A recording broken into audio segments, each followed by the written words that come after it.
दोस्तों, big boss के घर में उमर रियाज को लेकर वीकेंड कवार पर फैसला होना है, जनता से पूछा गया है। तो चलिए बात करते हैं कि आखिर क्यों उमर रियाज का एविक्शन नहीं होना चाहिए। नमस्कार दोस्तों, मेरा नाम है अंकुर, आप देख रहे हैं बॉलीवुड स्पाई। आप मुझे इंस्टाग्राम पर फॉलो कर सकते हैं। दोस्तों, बहुत सारे रीजंस हैं जिसकी वजह से मैं कह रहा हूं कि उमर रियाज का एविक्शन नहीं होना चाहिए। क्यों? लॉजिक नहीं बनता है।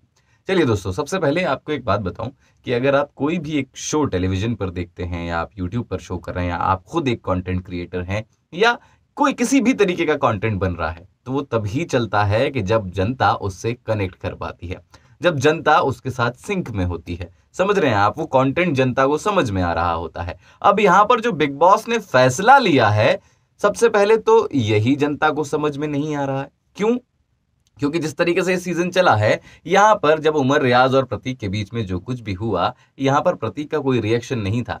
प्रतीक ने कोई डिमांड नहीं की थी यहां पर कि भाई मुझे कोई एक्शन चाहिए, ये उमर ने मेरे साथ क्या किया। जैसे कि प्रतीक पहले भी करता है कि उनके साथ कभी कोई फिजिकल हुआ तो वो नहीं बोले और बिग बॉस ने उसके बाद एक्शन भी नहीं लिया। सेम चीज यहां पर प्रतीक ने की कि अभी भी उसने कुछ रिएक्शन नहीं मांगा था, कोई अपनी आवाज नहीं उठाई थी। कई बार हमने देखा कि निशान प्रतीक के लिए आवाज उठाते हैं, लेकिन यहां निशान ने भी प्रतीक के लिए आवाज नहीं उठाई थी। तो फिर इस बार अचानक बिग बॉस को क्या हो गया कि बिग बॉस खुद ही आ गए, बिना किसी की अपील किए, बिना किसी के रिएक्शन मांगे बिग बॉस खुद ही आ गए। जो कि अमूमन हमने देखा है कि जितनी बार इस सीजन में लोग फिजिकल हुए, बिग बॉस ने कभी बीच में आके कुछ नहीं बोला, कुछ इंटरफेयर नहीं किया। लेकिन इस बार आए बिग बॉस, वो भी बिना किसी की मांग किए हुए।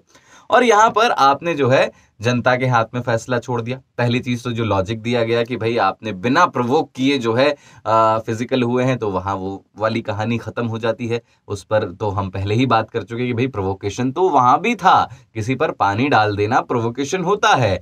रुबीना दिलेक को डांट पड़ी थी सीजन 14 में जब उन्होंने राखी सावंत के ऊपर पानी फेंक दिया था, अगर आपको याद होगा तो पहली चीज तो ये है कि यहां पर बिग बॉस ने बिना किसी के रिएक्शन मांगे ही रिएक्शन दे दिया, जो कि जनता को समझ में नहीं आया कि भाई ऐसा क्यों किया गया। दूसरी चीज जो जनता को समझ में नहीं आ रही है कि आखिर बिग बॉस के घर में ये वार्निंग वाला सिस्टम कहां से आ गया है ना? क्योंकि हमने इससे पहले के सीजन्स में देखा है कि अगर कोई जरा भी फिजिकल होता था उसको सीधे बाहर का रास्ता दिखा दिया जाता था। लेकिन इस सीजन में सबको वार्निंग मिली है, सबको अलग अलग तरीके से वार्निंग दी गई है। अब वार्निंग का भी कोई पैमाना नहीं है। आप ये देखिए, कोई भी गेम होता है, फुटबॉल ले लीजिए, वहां रेफरी जो है येलो कार्ड रेड कार्ड देता है। वहां पर भी एक पैमाना होता है कि भाई आप इतनी गलतियां कर सकते हैं या इतनी बार इतने मौके आपके पास हैं। लेकिन बिग बॉस के घर में ऐसा कोई फिक्स्ड कोई पैमाना इस सीजन में नजर नहीं आ रहा है कि भाई कौन कितनी गलती कर सकता है, कौन किस हद तक फिजिकल हो सकता है, कौन किस हद तक जा सकता है। ये सारी चीजें अभी तक किसी के भी समझ में नहीं आई है। जनता भी ये बात नहीं समझ पा रही है कि आखिर बिग बॉस असल में चाहते क्या हैं, बिग बॉस कहना क्या चाहते हैं। ये सबसे बड़ी एक समस्या हो जाती है दोस्तों। इसके बाद दोस्तों कई सारे कैलकुलेशंस भी लगाए जा रहे हैं कि भाई उमर रियाज को जानबूझ के नॉमिनेट किया गया है ताकि करण कुंद्रा जीत सके। अब इसके पीछे लॉजिक क्या दिया जा रहा है कि भाई उमर रियाज अगर ऐसे एन मौके पर आउट हो जाएगा तो उमर के जो फैंस हैं वो करण कुंद्रा को वोट करेंगे और करण कुंद्रा इवेंचुअली जीत जाएंगे। तो क्या बिग बॉस ने अपना एक विनर चुन लिया है? इस तरीके की भी कैलकुलेशन सामने आ रहे हैं दोस्तों सोशल मीडिया पर। लेकिन दोस्तों सवाल ये है कि जिन फैंस ने शुरुआती पहले दिन से उमर रियाज के लिए इतनी मेहनत की है, उस उमर रियाज ने पहले दिन से इतनी मेहनत की है इस शो में, हमने खुद देखी है उमर रियाज की जर्नी, फैंस की जर्नी साथ में देखी है, फैंस के इमोशंस उमर रियाज से जुड़े हुए हैं। तो आपको क्या लगता है कि क्या एक हफ्ते में इतने सारे फैंस के इमोशंस बदल जाएंगे? नहीं बदल सकते भाई। चलिए ठीक है, 5-10% जो है वो जरूर हो सकता है कि करण को वोट कर दें, लेकिन उमर के फैंस की तादाद बहुत ज्यादा है। ठीक है, तो यहां पर ये वाला जो कैलकुलेशन है ये सही नहीं बैठने वाला है। दूसरी चीज ये है कि 50-70% उमर के जो फैंस हैं वो इंटरेस्ट ही लूज कर देंगे इस शो से, क्योंकि इतनी लंबी जर्नी रही और अब आप आके उमर के साथ ये कर रहे हैं। उमर के साथ क्योंकि गलत हो रहा है इसलिए भी फैंस नहीं कनेक्ट कर पा रहे हैं। क्यों गलत हो रहा है? उस बंदे के पहले दिन से अभी तक की जर्नी इतनी बेहतरीन रही, इतनी उसने कोशिशें की, पैशन दिखाया, जज्बा दिखाया, लेकिन ये वो वाली बात हो गई कि भाई आपने एग्जाम की पूरी तैयारी तो की है लेकिन आपको हॉल टिकट नहीं मिलेगा, आप एग्जाम में बैठ नहीं पाएंगे। आप फिनाले आ गया है लेकिन आप फिनाले वीक में नहीं होंगे, आप फिनाले में का हिस्सा नहीं होंगे क्योंकि आपके साथ ये हो गया है। तो यहाँ पर क्यों उमर के लिए ये अलग से ये एविक्शन की तलवार लटकाई गई है, ये भी किसी को हजम नहीं हो रहा है। जनता इसको एक्सेप्ट नहीं कर पा रही है, सिंपल सी भाषा में आपसे कहूं तो।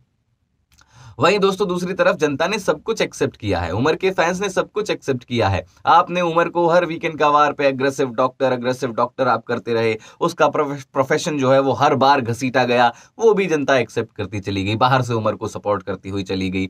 उसके बाद जो है आप उमर के सीन काट देते हैं और आप जनता से एक्सपेक्ट करते हैं कि जनता कुछ रिएक्शन ना दे, कुछ ना बोले, बस देखे। वो भी जनता ने किया कि चलिए भाई, उमर के फैंस ने किया कि ठीक है आपने फुटेज काट दी, कोई दिक्कत नहीं, हम बाहर से उसको सपोर्ट कर रहे हैं, सब कुछ कर रहे हैं। लेकिन ऐन मौके पर अगर आप आकर ऐसा कर देंगे तो ये जनता को हजम नहीं होगा और इसीलिए जनता ये एक्सेप्ट नहीं कर पा रही, उमर के फैंस ये एक्सेप्ट नहीं कर पा रहे हैं कि ये तरीका क्या है भाई, है ना। क्योंकि इस सीजन में इतनी बार लोग फिजिकल हुए हैं, सब कुछ हुआ है, उस पर आपके अलग अलग तरीके के वर्डिक्ट रहे हैं, कई बार वर्डिक्ट ही नहीं रहे हैं, है ना। तो और उमर के साथ तो जो पूरे सीजन हुआ है और उसके बाद ये कर देना, ये किसी को भी समझ में नहीं आ रहा है। और आप चाहते हैं कि चलिए जनता वोट करे, वो भी कर रहे हैं, उमर के फैंस अभी उसके लिए वोट भी कर रहे हैं वोट पर जाकर, है ना। तो वो भी सब कुछ चल रहा है। तो इसके बाद ये जो एविक्शन वाला एक सीन यहां पर बिग बॉस लेकर आए हैं, ये किसी के समझ में नहीं आ रहा है। और अगर इतना बड़ा चंक आपके व्यूअर्स का, समझ रहे हैं आप कि उमर के फैंस की तादाद बहुत ज्यादा है, अगर वो आखिरी हफ्ते में डिसइंटरेस्टेड हो जाते हैं क्योंकि आप उमर रियाज को बाहर कर देते हैं, तो बिग बॉस के लिए भी ये बहुत बड़ा नुकसान है, मेकर्स के लिए बहुत बड़ा नुकसान है कि आप आखिरी हफ्ते में फिनाले सोच रहे हैं, आप हाई पॉइंट होता है सीजन का, वहां जाकर आप एक बड़ा चंक जो है उसको खो ही देंगे। वैसे ही इस सीजन की क्या हालत रही है हमने देखा है, तो ऐसे में ये भी बिग बॉस नहीं अफोर्ड कर पाएंगे जितना मुझे लगता है। तो ये सारी कहानियां मुझे लगती हैं कि जिस वजह से उमर रियाज का एविक्शन नहीं होना चाहिए। क्या आप अग्री करते हैं? कमेंट सेक्शन में जरूर बताइएगा। अभी के लिए इतना ही, देखते रहिए बॉलीवुड स्पाई।